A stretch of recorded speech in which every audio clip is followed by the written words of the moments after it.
Welcome to Second Take, the show that focuses on the issues behind the news. The dysfunctional Central African Republic has taken over as the country where blood diamond activity is again rife. Mining Weekly editor Martin Creamer tells us more. Welcome, Martin. Thanks, Shannon. Can you provide an update on the situation in the Central African Republic? Yeah, the Central African Republic has taken over as the leader in blood diamonds, and we saw that film, which was so horrific, where so many people get devastatingly maimed and hurt for life because people are using diamonds to fund wars. Warlords are using those diamonds, and there's such an irony because you see these ads in the top publications of sparkling diamonds and pretty women, in the background and smiling faces, and yet if that is going to be marketable genuinely, you've got to stop, blood diamonds, because the way they deal with the mining communities is so horrific that it shouldn't be tolerated. And unless, these diamond miners stop this, and they've got the funds to collectively stop this, with the help of the United Nations, with the help of peacekeeping troops, take over and make sure that the elections in that country again, because it's not being governed, this country. Something has to be done. The mining industry, it's incumbent on them in terms of diamonds and gold, these precious metals that people flaunt on their bodies. They've got to do something about it, otherwise that marketing is false, and they must really stop marketing until they sort that out. So we hope that the Central African Republic will come back to normality. There were supposed to be elections in February. These have now been postponed, like the can being kicked down the road again to August. There's chaos. We saw fighting break out and shooting between peacekeeping forces and rebels, and there is a religious element tied up there, and you find heroic religious leaders. One young Catholic priest, about 34, he's putting his body on the line, and it doesn't matter what religion people are, whether they're Christian, Muslim, he protects them. He comes in front of people wanting to kill them, and he says, "Kill me first." And that sort of heroism is so needless. People should be trying to help build that state, and these people who come in and try to profit out of situations like that, they should be named and shamed. And the highest public television stations in the world, they must be photographed, they must be exposed once and for all, because these are the same people doing it again and again. And they are so greedy, they don't care how many die in the process, and this has got to end. What's being done to stop the trading of these illegal diamonds, and what role does the Kimberley process play in these circumstances? The Kimberley process was set in motion to stop just this. The industry, the United Nations, governments got together and said it's a hypocrisy to advertise diamonds the way we do, when some of the background to how people get these diamonds is so nefarious. We've got to stop that. So they introduced the Kimberley process, and it came out of South Africa, and it took the name Kimberley, which we have in the Northern Cape, where diamonds started being mined in Africa, and it started eradicating this successfully, in the Sierra Leones, in the Liberia, and Cote d'Ivoire and Ivory Coast, and these other countries, West Africa. They started eliminating it. But with the problems in Central African Republic, it's now started to re-emerge.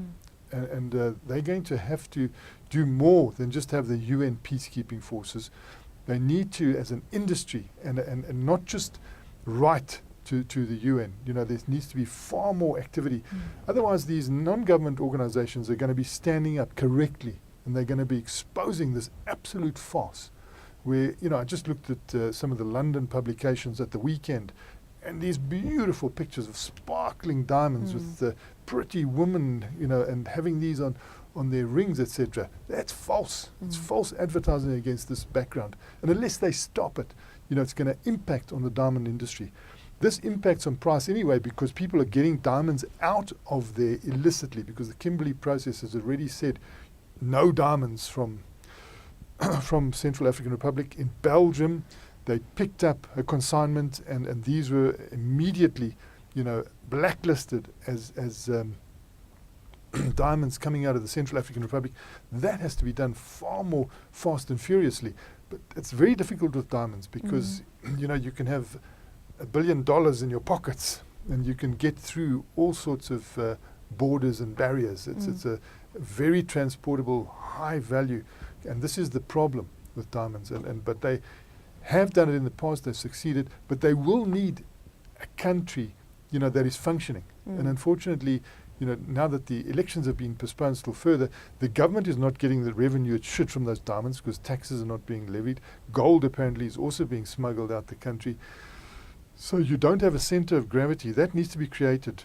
But in the meantime, they need to take control of those mining areas. They know where they are. They can see where the artisanal activity is taking place. They know who the rebel action is coming from. And they must take control of those mining areas, even the non-state-owned mining areas, to make sure that that cannot happen. And those diamonds cannot come out of there because it'll be visible. You can see that no diamond mining is taking place at artisanal or other levels. And then they must start using revenue that can be built up, maybe even with non-precious metals and minerals, some other way, to try and get more taxes to that government, so that they can start setting a foundation for the new elections, which are expensive, and then try and get a government in position that the United Nations peacekeeping forces must keep backing until they're able to look after themselves. Now, you mentioned that countries like Belgium have blacklisted some of the consignment that comes from these places. What happens to those diamonds? Are they destroyed? Are they stored? That's a very good question. I presume that they must be eventually placed in some sort of storage, but that needs to also be sterilized, so that, or even there needs to be more transparency about the way they deal with those diamonds, perhaps holding onto them until the country itself has built itself out of this and then using them in a proper way. But that's a very good question as to what happens in the Kimberley process. Yeah, maybe we can find out about Yes. that. Yeah. Finally, it's not only the Central African Republic that is experiencing problems in the mining sector. Tell us more about the DRC. Well, the DRC at the moment has a very good mining province. It's called Katanga. And the governor of that province apparently may have been poisoned. He has been speaking against a change to the constitution of the Democratic Republic of Congo to allow the incumbent president to actually serve a third term. And the idea is that we don't want to have Congo go back to that situation where the same man is in power for too long, which has consequences because power tends to corrupt. And the same people who are benefiting from his presence then continue to do more and more, and you can't get them out. And there's a lot of patronage. So although he's a member of the ruling party, which is significant, he actually spoke out, this governor, against this third term.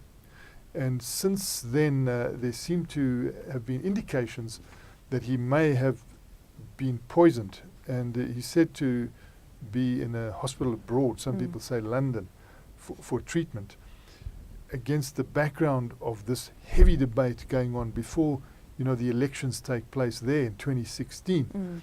And again, those elections are pretty expensive elections, and in terms of Congo, it'll be something like a 10% of their GDP or revenue. I'm not too sure which. And that is again making people very nervous. Where is the government going to get that money from? Is it going to change the mining code? So it's already been speaking about changes to the mining code, which obviously make investors nervous in the Katanga province. And the whole of that Central Africa now needs to have some sort of stabilization. And of course, the world economies are not good at the moment, so you can imagine what it's like in some of these less stable African economies.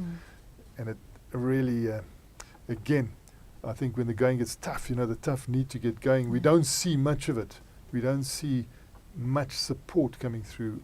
And if it doesn't, I think investors could be hurt. Many lessons to learn, and we definitely keep an eye on this one. Thanks very much, Shannon. Thank you.